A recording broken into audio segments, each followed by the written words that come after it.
Today's video is about CELPIP writing test, especially task 1.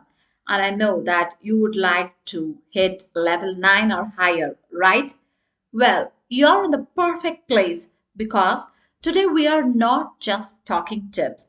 We are diving deep into what really makes a response hit that top band. So grab a coffee or water, maybe a notebook. Let's get into it. All right. So task 1 is all about writing an email. It sounds simple, right? But don't be fooled. It's not just, hey, how is it going kind of writing.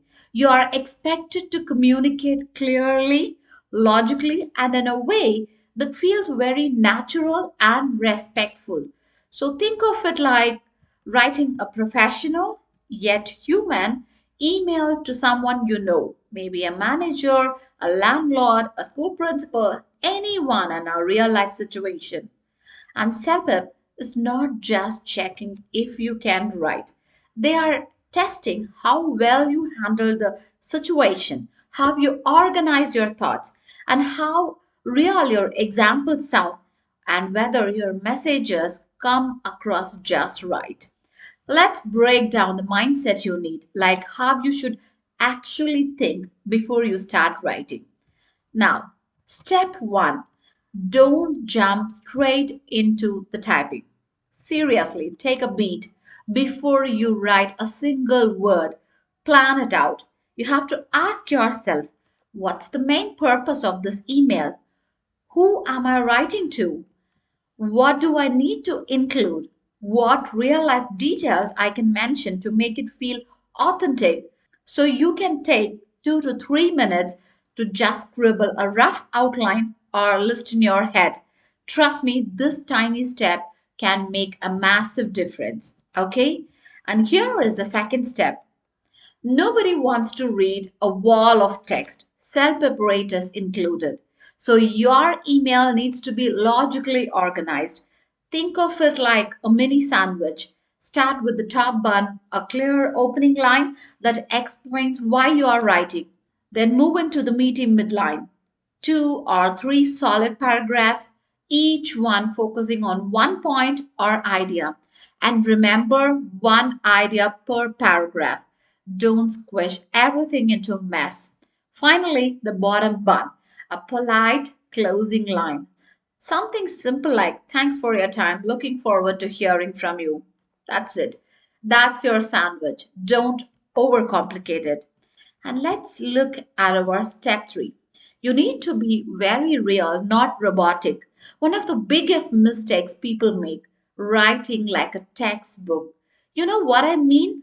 Those overused phrases like, I would like to express my concern regarding the aforementioned issue.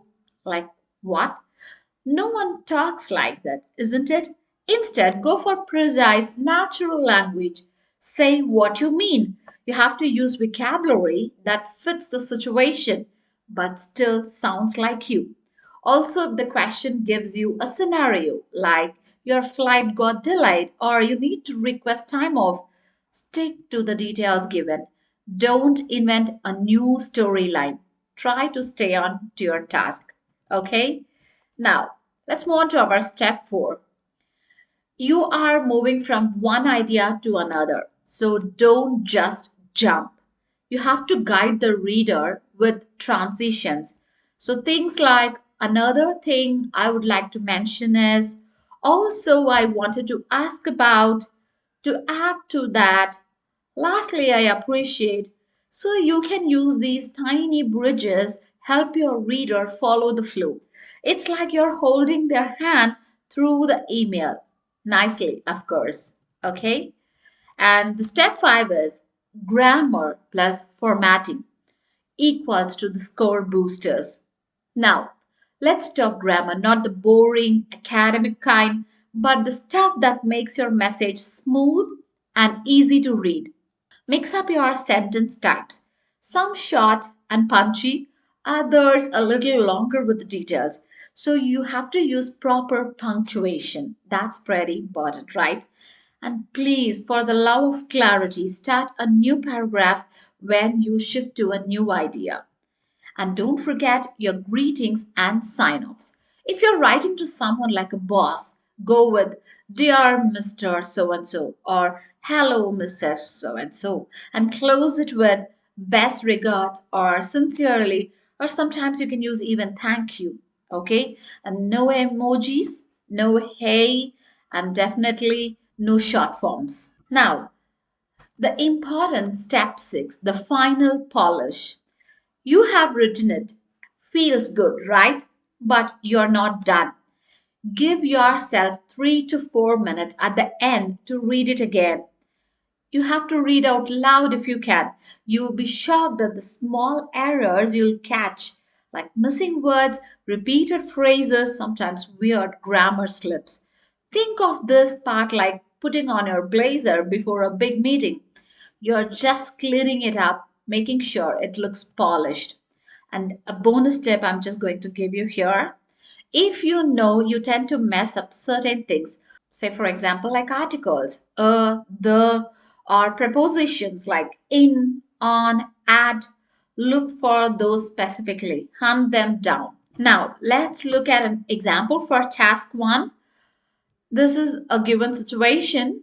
You are a teacher at an elementary school, and your class recently read a novel written by a local author. The students enjoyed the book very much and would be excited to meet the author in person. You would like to invite the author to visit your school. Okay, so you have to write in your email the things that you should include is that you should introduce yourself and your class, describe what the students liked about the book, invite the author to visit, and provide details for the visit such as time, date, location. Okay, you can take your time, and if you want you can read the scenario again, try to include the strategies that we have discussed, and write a proper email response. When you are done, we can just move on to our response. Okay, so here is the response. Dear Mr. Smith, first you have to write the subject invitation to visit our class, and then you can start with Dear Mr. Smith. My name is Lucas, and I'm a literature teacher at the elementary school in the West End.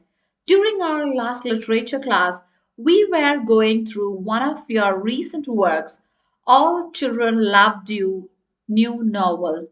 They found the novel simple to understand and thoughtful at the same time. We have a long discussion during and after classes. Because of that, I would like to invite you as a guest speaker to one of our classes to tell us more about your novel and process of writing. Maybe you can tell us about who or what inspired to write this novel and tell us more about every character. I think this meeting will be useful for those who is interesting for everyone. We have literature classes every Monday and Friday between 9 to 11 a.m. Please let me know if you be able to accept our invitation. Faithfully yours. You can give your name. All right now. So imagine this. You are a local author, okay? Opening your inbox and see this email from a teacher named Lucas. It seems to be very polite, sure. He's trying to invite you to his class, yes.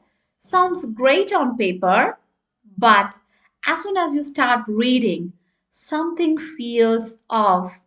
Not terrible, but not quite there either. Okay, let's unpack this. If you see this email, it has a structure.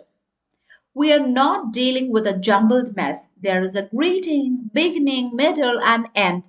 That's a good starting point. So it hits all four task points from self prompt. The teacher introduces himself. He mentioned that the students like the book. He extends the invitation. He gives days and times. So, from a checklist perspective, it's doing okay. But here's where the wheels start to come off. Number one, just not specific. Number one, it's just not specific.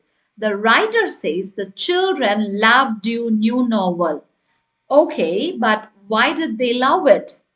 Was there a character they could not stop talking about? Did a plot twist make them gasp? Or did it remind them of something from real life? We don't know. The answer is super vague. It's like saying, I watched a movie, it was good. That's not how you impress a CELPIP examiner. We need vivid, concrete details to paint a picture. Got it? And number two, the introduction itself is weak. This is a big one. We don't even find out why Lucas is writing until the second paragraph. He waits too long to say, Hey, I would like to invite you. In CELPIP, your first two lines are precious real estate. Use them to grab attention and show the purpose immediately. Make it clear you're not just rambling. You've got something important to say.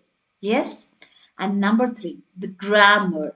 There are few awkward grammar errors that really hurt the clarity. There are few awkward errors that really hurt the clarity. All children loved your new novel. Missing R and your. It should be like all children loved your new novel, right?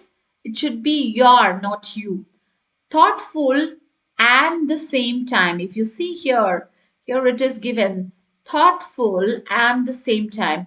It's the D is missing here and incorrect conjunction, right? Those who is interesting for everyone, those who is interesting for everyone. Here it's completely off. Please let me know if you'll be able to accept our invitation. Grammatically broken. Each of these on its own might seem small, but together they create confusion and make the writer seem careless even if they are not. Remember, clarity is the king in CELPIP. So the final verdict is this email is like a sandwich with decent bread but a really thin filling. The structure is there, the intent is there, but the execution is too vague and the grammar issues hold it back from scoring high. This is exactly why it sits around a level 7. Okay? If you are writing this kind of response, you will be getting a level 7 or even lower score. Okay? It shows potential but lacks the depth, clarity, and polish needed for a level 9 or 12. Got it? So that's all for today's video. Kindly like, share, and subscribe for more self-help tips. See you in the next video. Bye bye.